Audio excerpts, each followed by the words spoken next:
नमस्ते दोस्तों, मैं हूँ छाया और आपके अपने चैनल छाया रसोई में एक बार फिर से आपका बहुत बहुत स्वागत है। आज मैं फिर से एक बार कुछ वायरल टिप्स एंड ट्रिक्स आपके साथ शेयर कर रही हूँ, जिसको कई लोग अपनाए हैं और अपने ढेर सारे समय और पैसे भी बचाए हैं, अपने काम को काफ़ी आसान किए हैं। तो इन टिप्स को आप भी देखिए, आपके लिए भी बहुत यूजफुल होंगे। तो वीडियो देखने से पहले हमेशा की तरह कमेंट बॉक्स में लिखकर आप जरूर बता दीजिएगा कि इस चैनल के वीडियोस किस शहर या फिर किस गांव से देख रहे हैं। अभी ताज़ा मटर मार्केट में खूब आ रहा है और बहुत बढ़िया मटर आ रहा है। तो मटर का यूज तो मटर के सीजन में हम सभी के घरों में बहुत ज़्यादा होता है। हर रेसिपी में मटर हम डाल देते हैं और सिर्फ मटर से ही बहुत सारी रेसिपी बनाते हैं, जिसकी वजह से कई कई किलो मटर एक साथ छिलना पड़ता है। तो ज़्यादा मटर छिलना होता है तो काफ़ी दिक्कत होती है और घर के हर एक मेंबर को लगा देना पड़ता है मटर छिलने के लिए। तो आज मैं बहुत आसान टिप लाई हूँ जिससे आप बहुत आसानी से मटर छिलकर रख सकती हैं। तो जब भी हमें मटर छिलना होता है तो यहाँ से इस तरह से इसको तोड़ना होता है, जिसकी वजह से कभी कभी उंगलियों में बहुत ज़्यादा दर्द भी होने लगता है। मटर अगर एकदम सॉफ्ट है तब तो कोई दिक्कत नहीं होती है, लेकिन अगर मटर हार्ड होता है तो काफ़ी दिक्कत होती है। इस तरह से तोड़ने से उंगलियों में या फिर नाखून में दर्द होने लगता है। तो क्या करेंगे, इसके लिए लीजिए कैंची। कैंची से इसकी किनारी को इस तरह से कट करेंगे। ये देखिए, थोड़ा सा तिरछे में इसको हमें कट करना है। आप चाहें तो दोनों तरफ इसी तरह से कट कर लीजिए। अब ये मटर बहुत आसानी से छिल जाएगा। ये देखिए कितनी आसानी से छिल गया है, बिल्कुल भी दिक्कत नहीं हुई है, हमें मेहनत करने की भी ज़रूरत नहीं पड़ी है। तो जितना भी मटर आपको छिलना हो बस इस तरह से कट कर लीजिए और फिर इसको खोलकर सारे दाने निकाल लीजिए। अगर आपके घर में छोटे बच्चे हैं तो ये काम छोटे बच्चे भी बहुत आसानी से कर सकते हैं। अगर आप उनको इस तरह से मटर के किनारी को कट करके दे देंगी तो वो भी मटर को खोलकर इसका दाना बहुत आसानी से निकाल सकते हैं। तो आप चाहे तो इसका ये जो किनारी कट कर रहे हैं इसको अलग ना कीजिए, इसी में लगे रहने दीजिए ऐसे करके। ये देखिए, और 2-3 जन मटर छिलने वाले हैं तो फिर एक लोग कैंची से इस तरह से किनारी को कट करते रहें और एक लोग छिलते रहें। तो कितना भी पुराना मटर हो, कितना भी ज़्यादा उसका छिलका हार्ड हो गया हो, बहुत आसानी से आप किलो किलो मटर छिल सकते हैं। कभी कभी हमारे घरों में थोड़ी सी चीज़ें बच जाती हैं या कभी कभी नहीं भी बचता है तो बच्चों के लिए कुछ हम थोड़ा सा बचा कर रख देते हैं। इसको पसंद है तो नेक्स्ट टाइम ये खा लेगा। जैसे मैं देखिए थोड़े से छोले इस बाउल में करके रखी हूँ। मेरे बेटे को ये छोले बहुत पसंद है तो मैं उसी की फेवरेट बाउल में इसको करके रख दी थी कि जब आएगा तो माइक्रोवेव में इसको गर्म करके दे दूंगी। अब प्रॉब्लम यहाँ पर यह है कि लाइट नहीं है तो माइक्रोवेव में चला नहीं सकती और इतने से छोले के लिए मुझे दूसरा बर्तन जूठा करने को मन भी नहीं कर रहा है। ना तो कोई पैन जूठा करने को मन कर रहा है, ना ही कोई कटोरी वगैरह। ऐसा क्या करें कि इसी बर्तन में ये गर्म हो जाए, मुझे इसको खाली करने की ज़रूरत ना पड़े और ना ही माइक्रोवेव वगैरह की। इसके लिए हम एक बर्तन में लेंगे लगभग 1 छोटा कप पानी। कोई कढ़ाई, कुकर, भगोना कुछ भी ले लीजिए। मैं जैसे यहाँ पर ये भगोना ली हूँ तो बहुत ज़्यादा पानी की ज़रूरत नहीं है, लगभग 1 छोटा कप पानी है। गैस ऑन कर दी हूँ और इसमें एक इस तरह का वायर स्टैंड रखती हूँ। आपके पास वायर स्टैंड नहीं है तो कोई स्टील की कटोरी उल्टा करके रख दीजिए। अब पानी में देखिए हल्का हल्का उबाल आने लगा है। ये कटोरी इसमें रख देंगे, लो फ्लेम पर इसको ऐसे रहने देंगे और इसको ढक देंगे।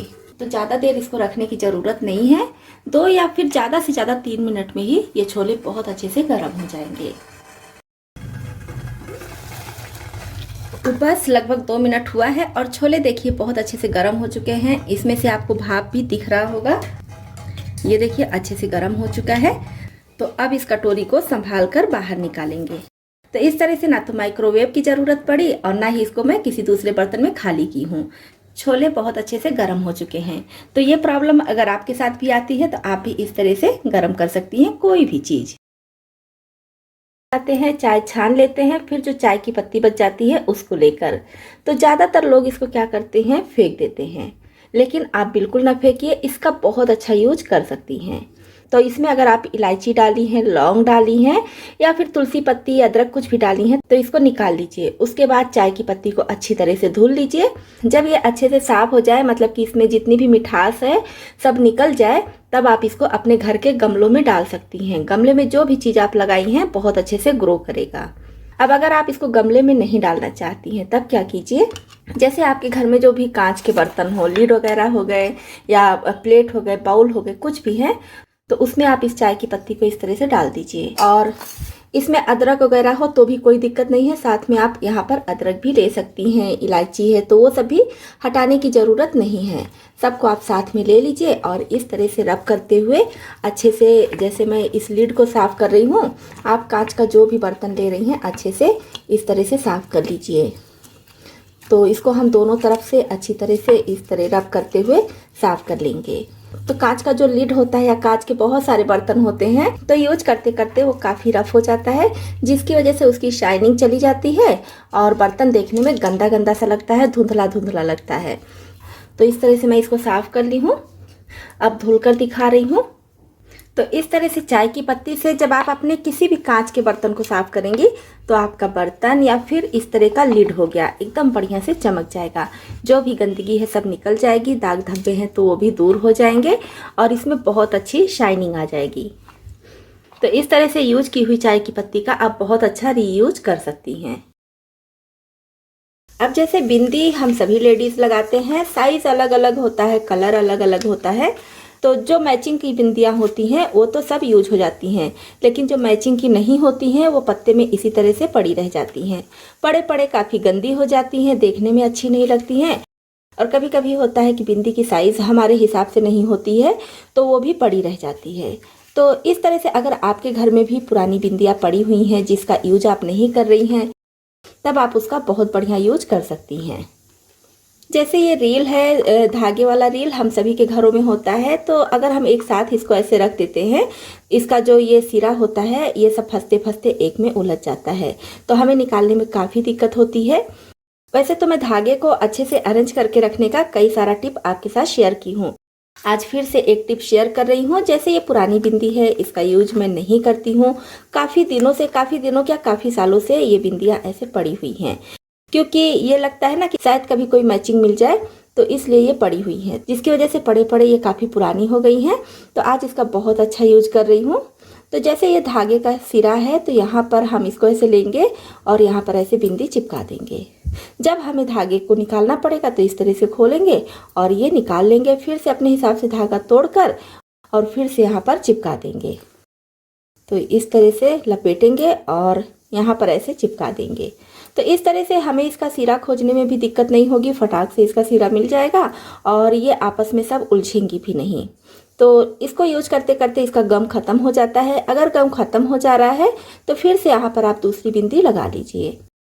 तो इस तरह से आप पुरानी बिंदी को फेंकने से अच्छा इसका यूज बहुत बढ़िया तरीके से कर सकती हैं। इस तरह का डस्टर वैसे तो कार साफ करने के लिए आता है, देखने में काफ़ी अच्छा लगता है, और अगर आप इसे कार नहीं साफ कर रहे हैं तो फिर इसका यूज आप अपने घर में या फिर किचन में कर सकती हैं। तो मैं इसका बहुत अच्छा यूज बता रही हूँ। जैसे हमारे घर में कुछ ऐसे कोने होते हैं जहाँ पर हाथ नहीं जाता है और इसकी सफाई करनी होती है, तो इस तरह के डस्टर का यूज आप वहाँ पर कर सकती हैं। कबर्ड के साइड में या फ्रिज के साइड में इस तरह से बहुत अच्छे से आप सफाई कर सकती हैं। ये देखिए यहाँ पर कितना कम जगह है, यहाँ पर सफाई करने में मुझे काफ़ी दिक्कत होती है, लेकिन जब से मैं ये डस्टर ली हूँ तब से बहुत अच्छी सफाई हो जाती है। तो मैंने सोचा आपके साथ भी ये टिप शेयर कर दूँ, जो भी जाला या फिर धूल मिट्टी गंदगी है सब साफ हो जाता है। नेक्स्ट टिप के लिए हमें चाहिए एक प्याज। यहाँ पर कोशिश कीजिए कि रेड कलर वाला प्याज लीजिए तो ज़्यादा अच्छा है, और ये थोड़ा बड़े साइज़ का है। अगर आपके पास छोटे छोटे साइज़ का प्याज है तो और अच्छा है, लेकिन ध्यान रखिएगा कि रेड वाला ही प्याज यहाँ पर लेना है। तो इसको पहले हम छील लेंगे और इस तरह से छोटे छोटे टुकड़ों में कट कर लेंगे। अब इसको किसी बर्तन में डाल देंगे और इसी के साथ में डाल देंगे 1 छोटा चम्मच चाय की पत्ती और 1 गुड़हल का फूल यानी कि हैबिस्कस का फूल इसमें डाल देंगे। मैं इसको सुबह ही लेकर आई थी तो ये थोड़ा सूख चुका है, तो सूखा हुआ है तो भी कोई बात नहीं, आप ऐसे ही इसको डाल दीजिए, इसकी डंडी वंडी सहित ऐसे डाल दीजिए।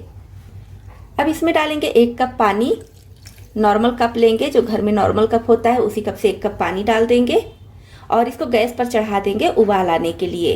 ध्यान रखेंगे कि एकदम लो फ्लेम पर ही इसमें उबाल लाना है।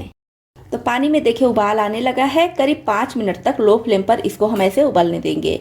जिससे प्याज और जो फूल है उसका असर पानी में अच्छे से आ जाएगा और हमारा पानी भी थोड़ा सा कम हो जाएगा, काफ़ी स्ट्रांग हो जाएगा। तो अभी वीडियो स्किप बिल्कुल ना कीजिएगा क्योंकि आगे इसमें हमें कुछ और भी ऐड करना है। ये देखिए लो फ्लेम पर इसको पकाते हुए करीब 5 मिनट हो चुका है।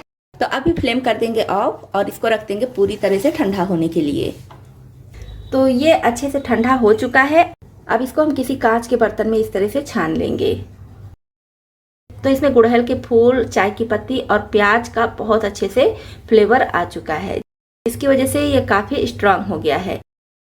अब इसमें हम डालेंगे करीब 1/4 छोटा चम्मच बादाम का तेल। बादाम रोगन मार्केट में आता है, बहुत आसानी से मिल जाता है, तो आप बादाम का तेल लीजिए। बादाम का तेल बालों के लिए काफ़ी फायदेमंद होता है, बालों को काफ़ी स्ट्रांग करता है। तो यहाँ पर कोशिश कीजिए कि बादाम का तेल ही लीजिए तो ज़्यादा अच्छा है। तो इसको हम पहले पानी में खूब अच्छी तरह से मिला लेंगे। अब ये हमारा तैयार हो गया है हेयर सीरम। इसका यूज हम अपने बालों में करेंगे। तो बालों में यूज कैसे करना है ये भी देख लेते हैं।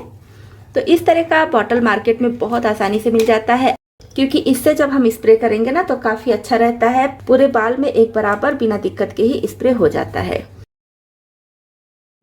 तो जैसे जब आपको बाल धुलना हो तो बाल धुलने के 2 घंटे पहले आप इसको बाल में अच्छे से स्प्रे कर लीजिए।